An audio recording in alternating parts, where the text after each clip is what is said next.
Bayangkan kamu adalah pria desa biasa, tinggal di lereng perbukitan Wonogiri, hidup sederhana, dan tak pernah bermimpi lebih.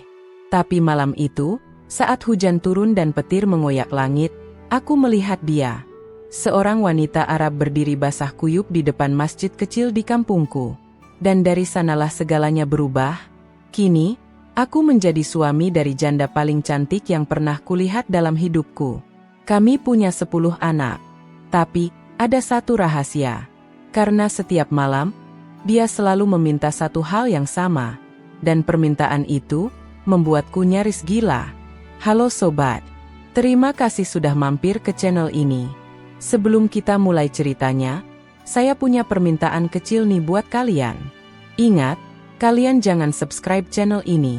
Tapi kalau kalian suka dengan konten ini, saya akan sangat senang kalau kalian menuliskan Waalaikumsalam di kolom komentar bagi yang muslim atau menjawab salam sesuai dengan keyakinan kalian masing-masing. Dan jangan lupa untuk like videonya ya. Ingat, salam adalah sebuah doa yang sangat mustajab. Dengan kalian menjawab salam di kolom komentar itu sama saja kita saling mendoakan kebaikan satu sama lain dan itu jauh lebih berharga daripada sekadar subscribe. Namaku Arga, 29 tahun, pemuda desa dari Wonogiri. Hidupku biasa-biasa saja. Pagi hari kuisi dengan bertani, mencangkul sawah warisan almarhum bapak di lereng Bukit Ngadirojo. Siangnya, aku jual hasil panen ke pasar lewat motor tuaku. Sorenya, aku ngaji di masjid. Lalu malam, aku sendiri. Dulu, malam selalu jadi waktu yang sepi. Hingga suatu malam 3 tahun lalu, malam yang masih membekas hingga sekarang. Aku baru saja selesai mengunci pintu masjid, angin mendesir tajam, udara dingin menusuk. Tiba-tiba terdengar suara langkah kaki basah di atas paving masjid. Klek. Aku menoleh. Seorang wanita berdiri di bawah cahaya redup lampu masjid.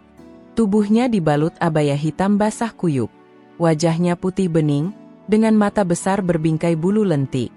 Rambut hitam kecoklatan terurai dari balik kerudung setengah terlepas. Hidungnya mancung, bibirnya penuh dan berwarna merah alami. Aku tersesat. Katanya dengan suara lembut dan aksen asing yang, entah kenapa membuat bulu kuduku merinding. Namanya Laila Alhamra. Dia bilang datang dari Qatar. Mobilnya rusak di tanjakan, dan ia berjalan kaki sambil mencari pertolongan.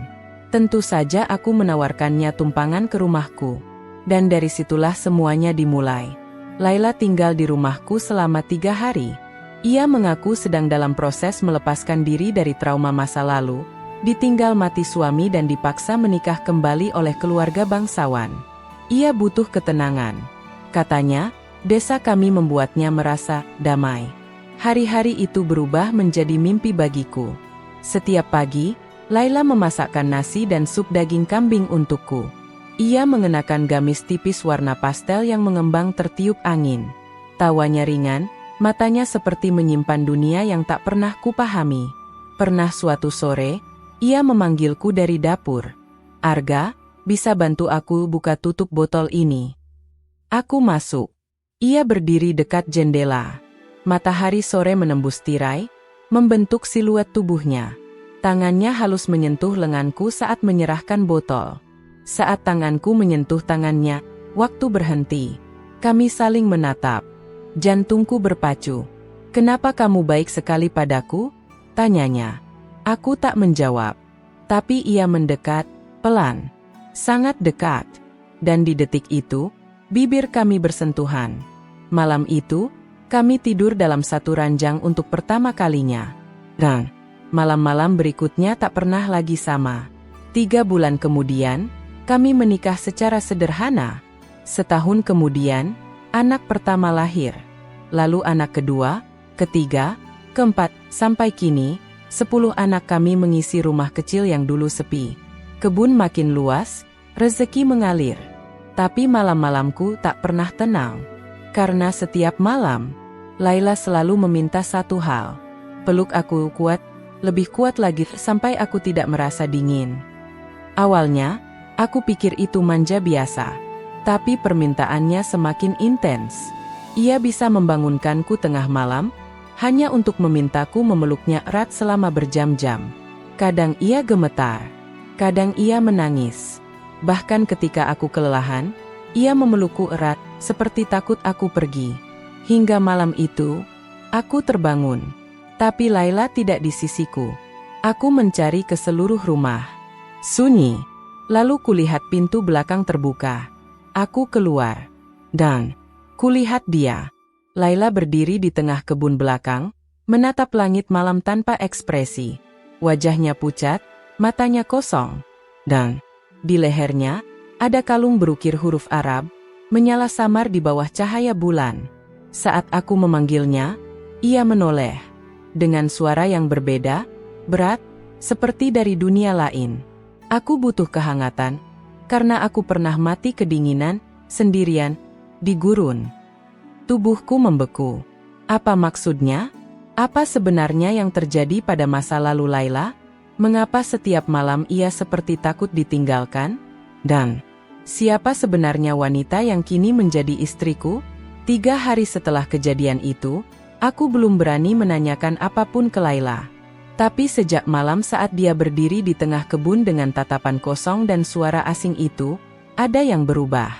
Dia tetap tersenyum, tetap mengurus anak-anak, tetap memelukku setiap malam. Tapi kini, ada kedinginan dalam hangatnya. Malam keempat, aku diam-diam memperhatikan dari balik tirai kamar. Sekitar jam 2 dini hari, dia bangun, tanpa suara. Ia berjalan keluar kamar tanpa alas kaki, mengenakan gamis putih tipis yang berkibar ringan diterpa angin malam. Langkahnya pelan, seperti mengambang. Aku mengikuti. Dari jauh, ia duduk bersimpuh di bawah pohon nangka tua di ujung pekarangan. Kepalanya menunduk, tangannya terlipat di dada, seperti sedang berbicara dalam hati. Aku tak berani mendekat. Tapi samar-samar, kudengar dia berbisik dalam bahasa Arab yang tak ku mengerti, lirih dan berulang. Begitu ia kembali ke kamar, aku pura-pura tidur. Tapi malam-malam berikutnya, menjadi lebih aneh. Setiap selesai berhubungan, ia selalu menggenggam pergelangan tanganku, kuat, lalu membisikkan kalimat yang sama. Kalau suatu malam aku tak bangun, tolong bangunkan aku. Jangan biarkan aku tertidur terlalu lama. Aku menatap wajahnya. Mata indah itu berkaca-kaca. Tapi dalam kedalaman matanya, aku merasa melihat sesuatu. Sesuatu yang bukan dari dunia ini. Siangnya, aku memberanikan diri pergi ke rumah Pak Kiai. Beliau orang yang dituakan di desa kami. Kudongengkan apa yang kulihat. Tentang suara itu, tatapan kosong itu, dan kalung bercahaya di leher Laila. Pak Kiai diam cukup lama. Lalu ia berkata pelan, "Laila bukan manusia biasa, Arga. Tapi bukan berarti ia jahat. Mungkin dia hanya membawa beban yang belum selesai." Aku tertegun. "Jadi dia jin, Pak?" Pak Kiai menggeleng. "Tidak juga. Bisa saja dia perempuan biasa, tapi pernah bersentuhan dengan sesuatu yang menyatu dalam dirinya. Semacam energi lama yang hidup dalam dirinya. Kau harus sabar." Aku pulang dengan kepala berputar. Tapi malam itu, justru lebih gila dari yang pernah kupikirkan. Saat tengah malam, tiba-tiba aku terbangun. Tapi bukan karena Laila. Anak bungsu kami, Fatimah, menangis keras dari kamar sebelah. Aku bergegas ke sana. Tapi saat membuka pintu, jantungku seperti diremas. Laila sudah di sana, tapi bukan itu yang membuatku membeku. Di pelukannya, ada sosok lain. Bayangan samar berwarna kelabu, seperti asap. Tingginya 2 kali tubuh manusia, berdiri membelakangi cahaya bulan, memeluk Laila dan anak kami dengan kedua tangan panjang tak berwujud. Aku mundur. "Laila." Sosok itu menghilang secepat bayangan dihembus cahaya. Hanya ada Laila dan Fatimah, menangis di pelukannya. Tapi wajah Laila seperti tak sadar. Matanya setengah terpejam. Nafasnya berat. Kulitnya sangat dingin. Keesokan harinya, aku coba bicara. "Laila, kamu tahu semalam kamu bersama siapa?" Ia menunduk. Aku tak ingat. Tapi air matanya jatuh. Ia menatapku. "Kamu masih mau bersamaku, Arga?" Aku hanya memeluknya. Entah kenapa, Cinta dalam diriku begitu dalam.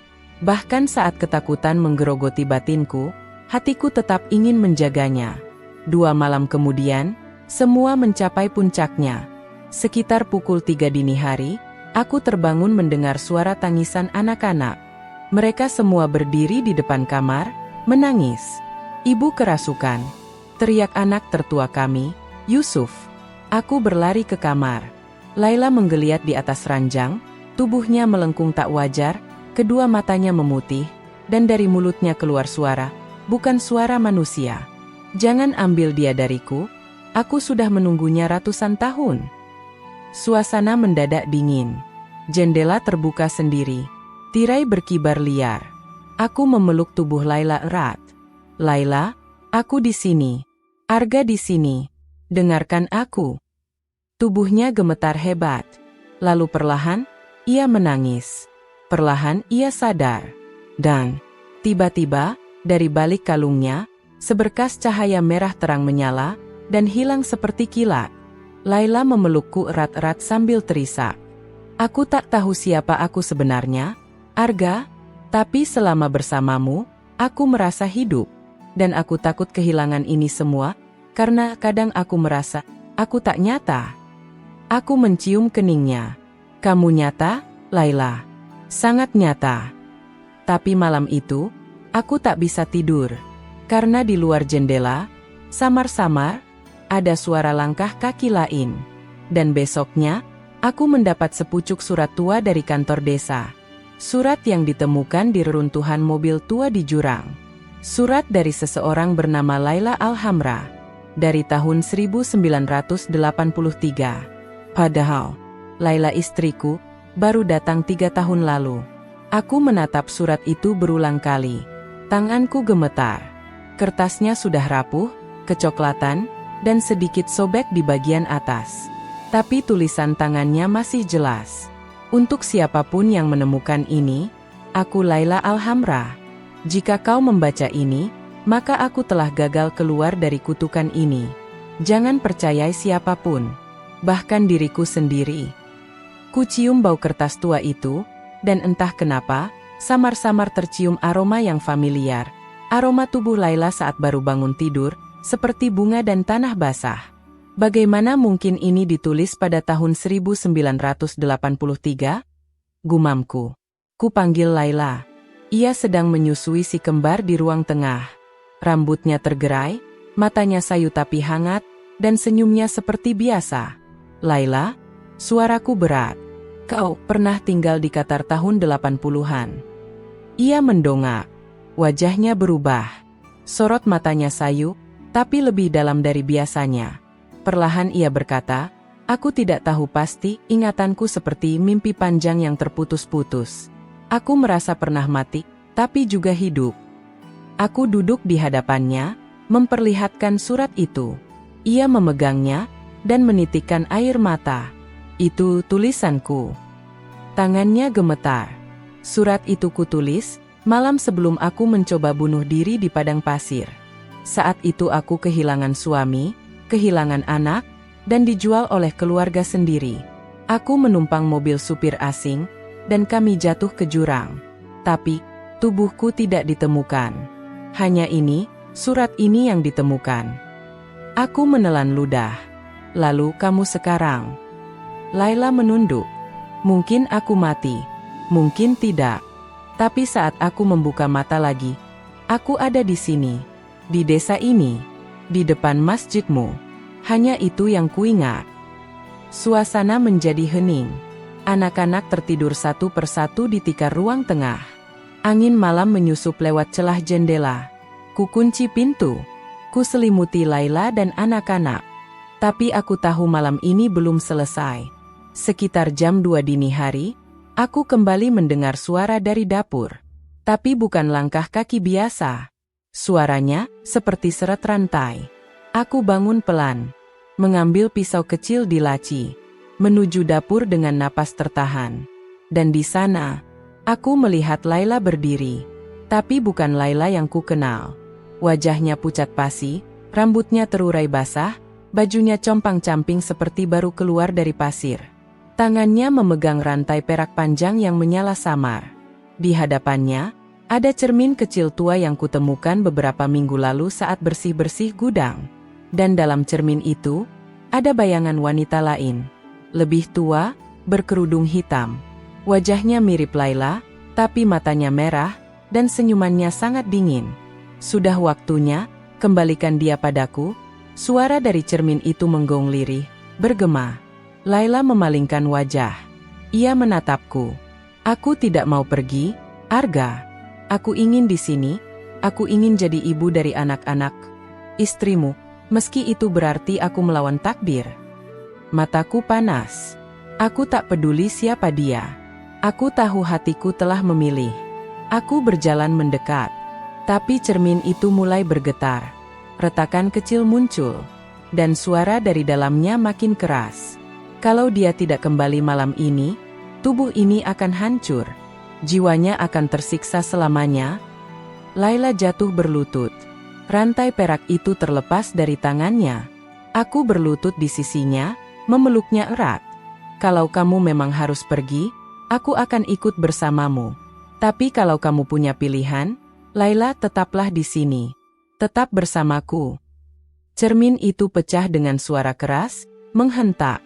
Angin dingin menyapu seluruh rumah. Anak-anak menangis dari kamar, angin meniup lilin-lilin kecil yang kupasang malam itu. Dan semuanya gelap, hening, sampai suara Laila terdengar. Pelan, tapi jernih. Aku memilih tetap di sini. Aku memilihmu, Arga. Seminggu telah berlalu sejak malam itu. Laila masih di sini. Lebih hangat dari biasanya. Tak ada lagi suara-suara aneh. Tak ada lagi bayangan di malam hari. Tapi satu hal yang berubah. Setiap malam, dia tetap memintaku memeluknya. Tapi bukan lagi karena ketakutan, melainkan karena cinta. Dan ada satu hal yang tak berubah juga. Setiap malam, setelah anak-anak tidur, dia akan berbisik di telingaku. Arga, peluk aku kuat, seperti malam pertama itu. Aku ingin tahu aku masih hidup bersamamu. Dan malam demi malam, meski tubuhku lelah bekerja di ladang, meski anak-anak tak pernah berhenti bermain dan berisik seharian, aku tak pernah menolak. Karena aku tahu, pelukanku adalah pengikat jiwanya agar tetap berada di dunia ini. Dan jika suatu malam pelukanku tak cukup kuat, mungkin dia akan menghilang untuk selamanya. Beberapa bulan setelah malam penuh badai itu, hidup kami berjalan lebih tenang. Laila tetap menjadi istri yang penuh cinta dan ibu dari 10 anak yang luar biasa. Rumah kami di lereng perbukitan Wonogiri kini tak lagi sunyi. Setiap pagi dipenuhi tawa bocah, aroma nasi hangat, dan suara ayam jantan berkokok. Tapi ada satu kebiasaan yang tak pernah berubah. Setiap malam, setelah anak-anak tertidur, Laila selalu datang padaku, dengan mata teduh dan jemari hangat, memintaku memeluknya. Tidak ada lagi bayangan. Tidak ada lagi cermin. Tapi aku tahu, di dalam dirinya, sisa-sisa masa lalu itu belum sepenuhnya sirna. Suatu malam, saat rembulan bulat penuh menggantung di langit dan embun mulai turun membasahi tanah, Laila duduk bersamaku di beranda. Ia bersandar di dadaku, tubuhnya hangat, lembut, harum seperti bunga kasturi. Arga, bisiknya pelan. Jawabku sambil menyisir rambutnya dengan jemariku. Ada sesuatu yang belum kukatakan padamu. Aku menoleh. Tentang apa? Ia menarik napas panjang. Tentang malam itu. Tentang alasan kenapa aku tetap hidup, kenapa aku bisa bertahan. Aku diam, menunggu. Laila menatap langit sejenak, lalu ke arahku. Aku tak hanya memilih bertahan karena cinta, tapi karena ada sesuatu dalam tubuhmu yang membuatku bisa hidup. Aku mengernyit. Apa maksudmu? Laila memegang tanganku. Kamu bukan orang biasa, Arga. Kau mungkin tak menyadarinya, tapi malam ketika kau menyelamatkanku, ketika kau memelukku dengan tubuhmu yang lelah, tapi tulus, jiwa lamaku langsung menyatu dengan ragaku yang tersisa. Seperti ada cahaya dalam dirimu yang mengikatku kembali. Darahku berdesir. Sebagian dari diriku ingin menyangkal. Tapi entah kenapa, itu masuk akal. Selama ini aku sering bermimpi aneh. Mimpi tentang padang pasir, tentang oasis, tentang suara gamelan dan adzan bersahut-sahutan di tengah gurun. Bahkan sejak kecil, aku sering merasa seperti aku berasal dari dua dunia yang tak pernah ku tahu.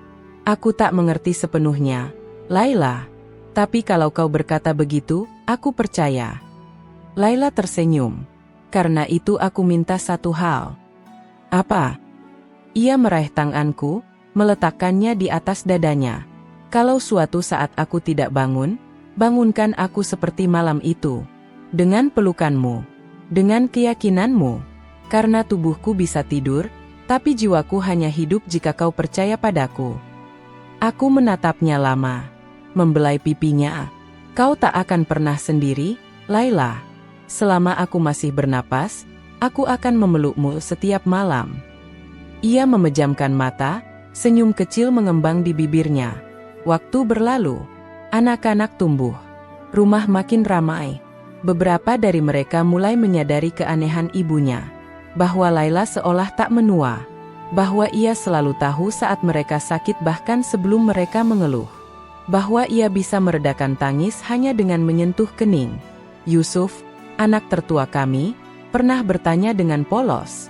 Ibu itu bidadari ya, ayah? Aku hanya tersenyum. Mungkin. Tapi lebih dari itu, ibumu adalah perempuan yang memilih hidup karena cinta. Dan itu lebih kuat dari sihir manapun. Sampai suatu malam, saat usia kami menginjak 40 tahun, dan anak-anak sudah berkeluarga, aku terbangun, dan mendapati Laila tidak lagi di sisiku. Pintu rumah terbuka. Angin lembut masuk perlahan. Aku menemukannya di luar. Berdiri di bawah pohon nangka, tempat pertama kali kutemukan dia berdiri diam bertahun-tahun lalu. Ia mengenakan abaya putih. Rambutnya diikat rapi. Wajahnya cantik seperti malam pertama kami menikah. Aku merasa waktuku akan habis, katanya pelan. Aku menahan napas. Tidak, kataku. Kau masih di sini. Kau masih bersamaku. Tapi Laila tersenyum. Matanya bening. Kita tak bisa melawan waktu selamanya. Tapi kita bisa memilih bagaimana ingin dikenang. Aku memeluknya. Erat. Seperti pertama kali. Air mataku menetes tanpa suara.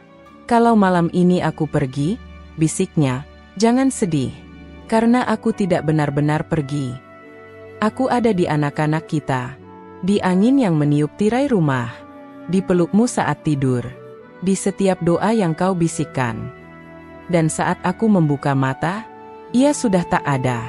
Yang tersisa hanyalah kalung peraknya, tergantung di dahan pohon, berkilau lembut di bawah cahaya bulan. Kini, aku sendirian di rumah ini. Tapi setiap malam, aku masih tidur di sisi kanan ranjang. Masih menatap langit-langit dan memeluk bantal panjang. Sambil membisikkan nama yang sama, Laila. Dan kadang, ketika hujan turun, aku merasa ada tangan hangat memelukku dari belakang. Lalu suara lirih yang akrab, berbisik di telingaku. Peluk aku, Arga, seperti malam itu. Jangan lepaskan. Dan aku pun memeluknya. Dalam hati, dalam mimpi. Dalam cinta yang tak pernah mati. Tamat.